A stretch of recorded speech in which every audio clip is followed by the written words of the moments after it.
Welcome to Around the Weird. Here's your host, the museum curator of the strange and unusual, Mr. Nothing. Thank you, Mysterious Voice, and welcome back to Around the Weird, a booktube channel where I talk about all the unusual and out of the ordinary literature that I have found in my travels. Today, it is Poetry Thursday, so I wanted to talk about a really interesting poem that I've come across as of late. Today's poem is all about what appears to be solitude and also space, among a couple other things. I am referring to The White Fires of Venus by Denis Johnson. For those who don't know, Denis Johnson is an American poet who lived between the mid-1900s to 2017. He died pretty recently. He was known for writing books, short stories, nonfiction essays, and he also wrote a couple of screenplays, which were turned into movies and whatnot, which is pretty cool. A lot of his work focused on, Americans in turmoil, which seems to be somewhat related to the fact that he was in turmoil at some parts of his life as he dealt with substance use and other such things. So some of that is reflected in his work. Today's poem is a little bit more abstract. He tended to write very abstractly, and normally I'd be like, this is a little too abstract for me. But today's poem felt like I needed to talk about it. It was very interesting, and it spoke to me a little bit. So I forwent my usual policy of skipping those abstract poems in favor of talking about this one.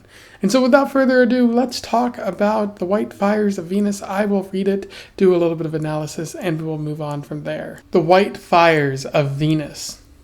We mourn this senseless planet of regret, droughts, rust, rain, cadavers that can't tell us. But I promise you one day the white fires of Venus shall rage. The dead feeling that power shall be lifted, and each of us will have his resurrected one to tell him, greetings. You will recover or die. The simple cure for everything is to destroy all the stethoscopes that will transmit silence occasionally. The remedy for loneliness is in learning to admit solitude as one admits the bayonet. Gracefully, now that already it pierces the heart. Living one, you move among many dancers and don't know which you are the shadow of. You want to kiss your own face in the mirror, but you do not approach, knowing you must not touch one like that. Living one, while Venus flares, oh, set the cereal afire, oh, the refrigerator harboring things that live on into death unchanged. They know all about us on Andromeda. They peek at us, they see us in this world illuminated and pasteled phonily like a bus station. They are with us when the streets fall down fraught with laundromats, and each of us closes himself in his small San Francisco without recourse. They see you with your face of fingerprints, carrying your instructions in gloved hands, trying to touch things, and know you for one despairing.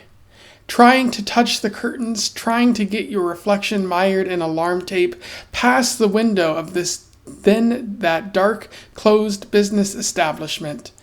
The Andromedans hear your voice like distant amusement park music, converged on by ambulance sirens, and they understand everything. They're on your side. They forgive you. I want to turn for a moment to those my heart loves, who are as diamonds to the Andromedans, who shimmer for them, lovely and useless, like diamonds. Namely, those who take their meals at soda fountains, their expressions lodged among the drugs and sunglasses, each gazing down too long into the coffee, as though from a ruined balcony. Oh, Andromedans, they don't know what to do with themselves, and so they sit there until they go home, where they lie down until they get up.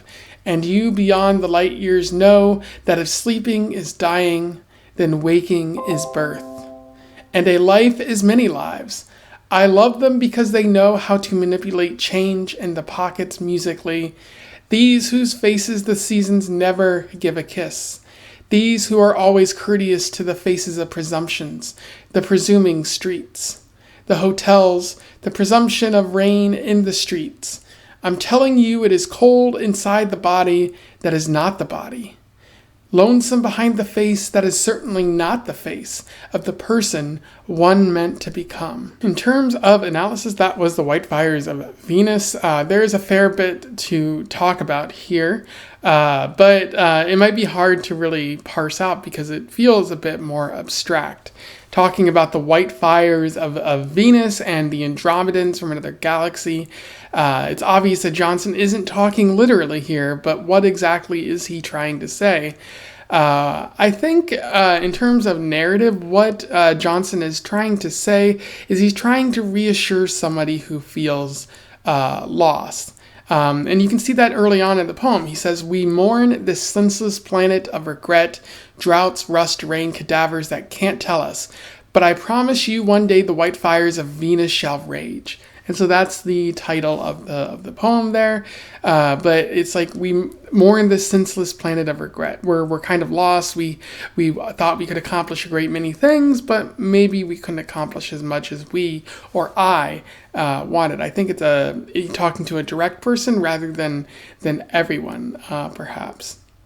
But he's noting that, one day the white fires of Venus shall rage. Like great things will possibly happen for us. And he goes on to talk more about like abstract nonsense. Like he says, "You will recover or die. The simple cure for everything is to destroy all the stethoscopes that will transmit silence occasionally." Kind of weird and not a very direct thing to say. Destroying stethoscopes, that sounds like the rambling of a madman, but there's something there that you have to parse out from it. And he says, "The remedy for loneliness is in learning to admit solitude as one admits the bayonet. Gracefully now that it pierces the heart," which is an amazing line right there. Like the remedy for loneliness is learning to admit solitude as one admits the bayonet. And he's saying that it already pierces the heart. You might as well gracefully accept that it's there. And so he's saying solitude is already in your heart. You might as well accept that it's there and try to maneuver around it. Maybe there's no cure for loneliness. There's no cure for solitude. It's just something you have to learn to cope with at that point. And that's a really defeatist kind of mindset. I don't necessarily agree that you can't fight loneliness or something like that. I think there is a cure for loneliness, and it's being around people who support you and being content with yourself. But here he's saying, no, it's just, the bayonet's already in your heart. You might as well learn to deal with it. And there's other lines in this poem that really get at that feeling of hopelessness. They say, "Oh, Andromedans, they don't know what to do with themselves, and so they sit there until they go home, where they lie down until they get up." Which is a very kind of wordy type of line there. It goes on for a couple different lines, but there's very little punctuation there. And so it's like you sit there until you go home, and then you lie down until you get up.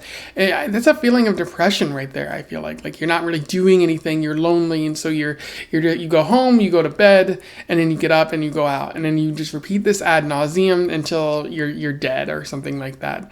It's a lonely, solitary life, some that quite a few people live. And I think what Johnson is trying to do here is reassure you that maybe you're not alone, or that there's a great feeling of hope out there for you. And he specifically talks about it as the Andromedans. He said they know all about us on Andromeda. They peek at us, they see us in this world illumined and pasteled phonally like a bus station. And touching upon other aspects of how this world doesn't appear as it is, or that it might be fake, or as they say, phony, like a bus station, not a real place where people would actually hang out or decorate in a way like that. And so Andromedans can see you, and they see what you feel, that this world is vague or indifferent to people. And maybe those Andromedans are on your side, these hypothetical Andromedans who are so far out, they see the world for what it is. So they're on your side. They forgive you. What exactly you need to be forgiven for, that remains to be seen. But it's interesting that Johnson notes that, they're on your side. These people are with you in your struggles and whatnot.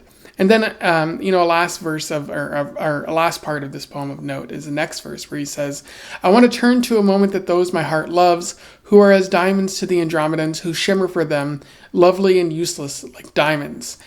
So like, you love those people and they're lovely and useless like diamonds. Like diamonds are thought to be very valuable, but to the Andromedans, they're shimmering, but they don't have much value because maybe the Andromedans use other stuff for currency, other stuff for value. And so that's typically how friendships are. Like these people are lovely, but they ultimately have no function. And friends should have no function. They should just be there and provide you company. Maybe that is a function, but it's not exactly what Johnson is trying to get here. And so I think in this verse right here, Johnson is really getting at the fact that there are people who are close to Johnson, just like there are people who are close to you. You just got to go find them, like find the people who are your kind of people, as they say in Grey's Anatomy, like my person or something like that. But like they're unusual, they're out of the ordinary, they're kind of different. And so it's important to find those people who, if you're unusual and out of the ordinary, it's great company there. And it might be hard to find those people, but I think what Johnson is getting at here is it is possible that in this great sense of solitude, there can be hope. There can be people who provide company, and it's not completely a futile effort to want to be out of this sort of suffering that you might be going through. And so those are my thoughts on the White Fires of Venus. I definitely recommend this poem. It is pretty interesting, pretty fascinating. I do think maybe, my interpretation is it could be inaccurate. It could be that this is just one interpretation, and I strongly encourage you to read this. Let me know your thoughts in the comments below. I would love to hear what you think about this poem. You might have a completely different interpretation. Otherwise, don't forget to like, share, and subscribe so that more people can find out about this poem or this poet if they don't already know. And also, don't forget to join the Discord if you want to have further conversations about poetry or books or other forms of media. And until then, I wish you the best of luck in your weird and Venusian travels. Farewell.